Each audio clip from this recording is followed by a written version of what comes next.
ದಕ್ಷಿಣ ವಲಯ ಭಾರತೀಯ dairy ಅಸೋಸಿಯೇಷನ್ನ NIMHANS convention ಸೆಂಟರ್ನಲ್ಲಿ ಈ 2025ರ ಜನವರಿ 9ರಿಂದ 11ರವರೆಗೆ ಚೊಚ್ಚಲ ಪ್ರಾದೇಶಿಕ ಸಮ್ಮೇಳನಕ್ಕೆ ದಕ್ಷಿಣ ಡೈರಿ ಶೃಂಗಸಭೆ ಆಯೋಜನೆಗೆ ಇದೀಗ ಮುಂದಾಗಿರುವಂಥದ್ದು.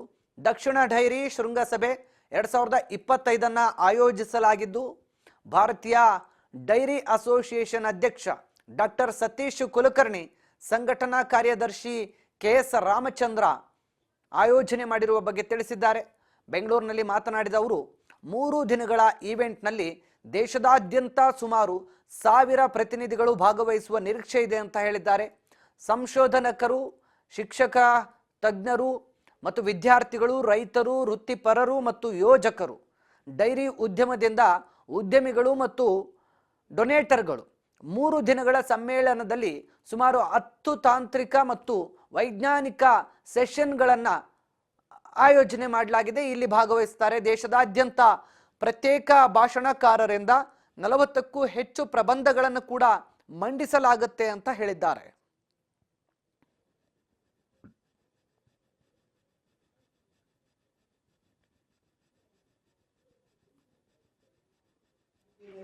ಟ್ಯೂಬರ್ಕ್ಯುಲೋಸಿಸ್ ಅಂತ ಇದೆ. ಇದು ಮನುಷ್ಯನಿಗೆ ಬರುವಂಥ ಕಾಯಿಲೆಗಳು ಇದನ್ನು ಮಾಡ್ತಾರೆ. ಅದು ನಮ್ಮ ರೈತರಿಗೆ ಅನುಕೂಲವಾಗುವಂತೆ ನಾವು ಅದನ್ನು ಮಾಡಿ ಅವರಿಗೂ ತಿಳಿಸ್ಕೊಳ್ಳೋಣ ಪ್ರಯತ್ನ ಪಡ್ತಾ ಇದ್ದೀವಿ. ನಮಸ್ಕಾರ. ಇದೇ ತಿಂಗಳಲ್ಲಿ 9, 10, 11ನೇ ತಾರೀಕಿನ ದಿವಸ ಬೆಂಗಳೂರಿನ ನಿಮ್ಹಾನ್ಸ್ ಕನ್ವೆನ್ಷನ್ ಸೆಂಟರ್ನಲ್ಲಿ southern dairy summit 2025 Indian dairy association south zone ಪರವಾಗಿ ಆಯೋಜಿಸ್ತಾ ಇದ್ದೀವಿ. ಇದು ಮೊಟ್ಟ ಮೊದಲ ಬಾರಿಗೆ ಈ ರೀಜನಲ್ ಕಾನ್ಫರೆನ್ಸ್ ಅಂತ ನಾವು ಪ್ರಾರಂಭಿಸಿ ಇದನ್ನು ಆಯೋಜಿಸ್ತಾ ಇದ್ದೀವಿ. ಇಲ್ಲಿ ಹೇಳೋದೇನೆಂದರೆ, ನ್ಯಾಷನಲ್ ಲೆವೆಲಲ್ಲಿ ಡೈರಿ ಇಂಡಸ್ಟ್ರಿ ಕಾನ್ಫರೆನ್ಸ್ ಅಂತ ಆಗುತ್ತೆ.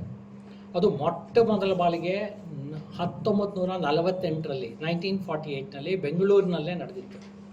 ಅದೇ ರೀತಿ ಈ ಮೊದಲ ರೀಜನಲ್ ಕಾನ್ಫರೆನ್ಸ್ ಬೆಂಗಳೂರಿನಲ್ಲೇ ಆಯೋಜಿಸ್ತಾ ಇದ್ದೀವಿ. ಇದು 3 ದಿನಗಳವರೆಗೆ 9, 10 ಮತ್ತು 11. 9 ಮತ್ತು 10ನೇ ತಾರೀಕಿನ ದಿವಸ ಟೆಕ್ನಿಕಲ್ ಮತ್ತು ಸೈಂಟಿಫಿಕ್ ಸೆಷನ್ಗಳ ಬಗ್ಗೆ ಚರ್ಚೆ, ಗೋಷ್ಠಿ ಎಲ್ಲ ಇದೆ. 3ನೇ ದಿವಸ ನಮ್ಮ ಸೌತ್ ಝೋನ್